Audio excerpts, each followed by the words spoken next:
kami daripada Dewan Pemuda PAS Malaysia melalui Lajnah Pemulihan Demokrasi dan Mobilisasi Rakyat hadir ke Jabatan Pendaftaran Negara untuk menyerahkan satu memorandum yang kita namakan sebagai Memorandum Mendesak Penubuhan Suruhanjaya Diraja untuk siasatan penyelewengan pengeluaran kad pengenalan. Sebab melalui data yang kita miliki ataupun carian yang kita buat, semakan yang kita lakukan, kita telah mengesan beberapa kekeliruan yang berlaku, yang mana ada 170,000 lebih, 170,818 dalam daftar pemilih induk suku kedua tahun 2011. Kad pengenalan yang menggunakan kod 71. Sedang dalam data ataupun dalam senarai kod yang diiktiraf oleh pihak Jabatan Pendaftaran Negara ini tidak mempunyai kod 71. Dan ini adalah suatu yang meragukan kita. Apakah status 170,000 ini dan ianya dimasukkan dalam daftar pemilih. Dan lebih meragukan kami, mewakili Pakatan Rakyat juga, ialah senarai ini kebanyakannya ditempatkan untuk mengundi di negeri-negeri Pakatan Rakyat.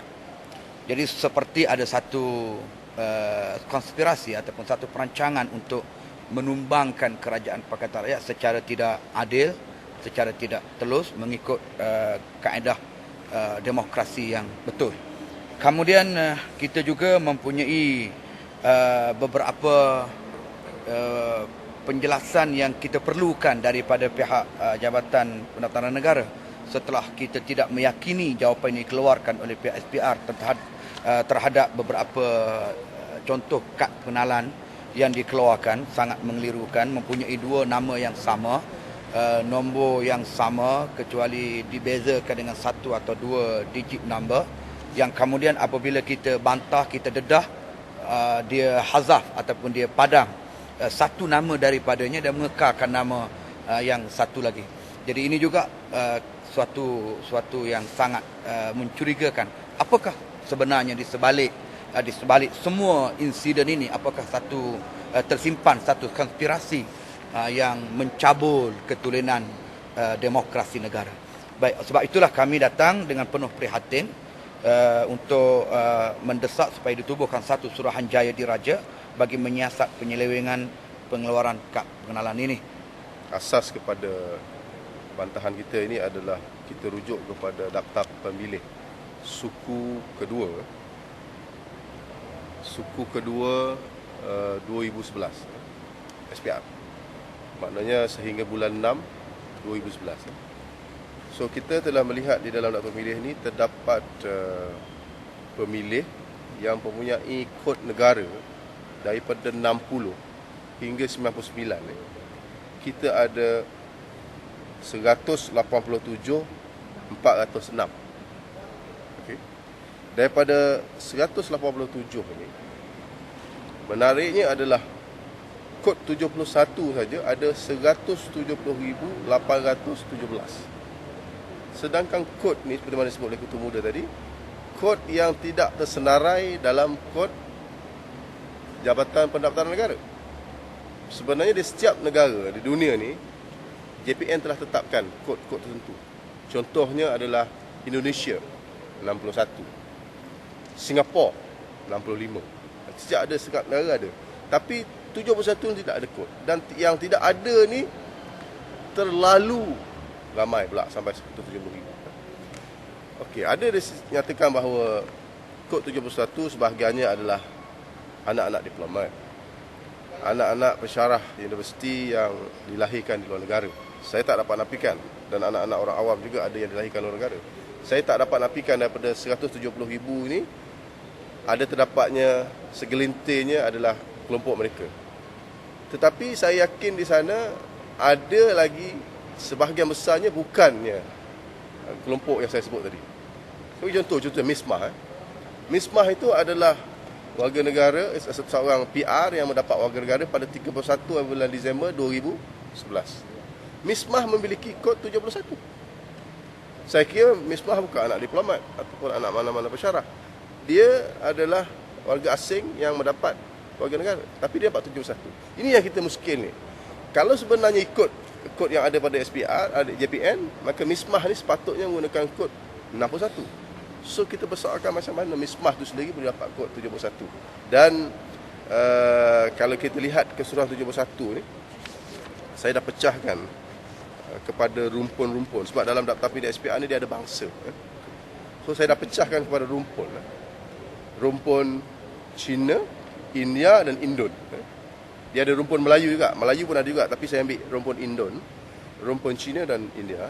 Rumpun Cina adalah rumpun yang teramai sekali, iaitu 72,742. Yang terdiri daripada bangsa Cina, Cantonese, Pochau, Hainan dan lain-lain lagi. Rumpun India pula ada 29,605. Iaitu terdiri daripada India, India Muslim, Malabari, Pakistani, Punjabi, Sikh dan lain-lain. Dan Bangladesh pun ada juga. Bangladesh ni hanya ada 10 campur ada sikit data yang bukan 71, sebab 17-nya 14 seperti mana disebut oleh pengarah JPN. Betul, memang pengarah JPN kata 14. Itu saya akui sendiri, data itu betul, memang ada 14. Tetapi soalnya, selain daripada Bangladesh itu terlalu ramai lagi yang sepatut dijawab oleh JPN. Itu kenaan dengan kod 71. Dan juga suka untuk menyebut bahawa dalam kod 71 ni, mereka ni mengundi di negeri Pakatan Rakyat kebanyakannya. Dan yang paling besar sekali adalah di Selangor, iaitu berjumlah 29,758. Diikuti negeri Johor 28,164. Dan lain-lain lagi lah, negeri Kelantan, Penang dan sebagainya. Masuk juga Perak. Ini adalah senarai yang tertinggi. Dan keseluruhan negeri Pakatan Rakyat termasuk wilayah dan juga Perak, jumlah pengundi 71 ni meliputi 57% daripada 170,000 tadi. So inilah yang mencurigakan kita. Dan yang kedua kenaan dengan IC yang hampir sama tadi. Hampir sama ni, kalau kita tengok, kita lihat di sini contoh kita tengok Jumayyah binti Alus saya tengok. Okay, ambil satu lagi lain sikit Poniam binti Sailan ni nama pelik Dia ada IC nama sama, sebiji sama, IC-nya hanya dibezakan dengan beberapa digit saja. Bila kita bantah, SPR terus keluarkan daripada daftar pemilih. Saya maknanya pemuda PAS beranggapan bahawa bila dikeluarkan ni maknanya adalah salah satunya adalah palsu. Kalau tak palsu, masakan dibuang salah satu. Sebab JPN ataupun SPR telah menghubungkan sistem SPR dengan JPN melalui sistem ALIS. Bermaksud bahawa mana-mana data yang tidak terdapat dari JPN dia akan dikeluarkan. Bermaksud bahawa setiap data yang dikeluarkan ini mesti mendapat pengesahan daripada JPN. Sekarang ni SPR dah keluarkan. Bermaksud bahawa ianya satu data yang palsu. Ini bukti-bukti, dua bukti ini menjelaskan bahawa kita mahu pihak JPN ini disiasat oleh kuasa Kesihatan Diraja untuk menyiasat berkenaan dengan kita anggap bahawa terdapatnya penyelewengan pengeluaran IC di negara kita.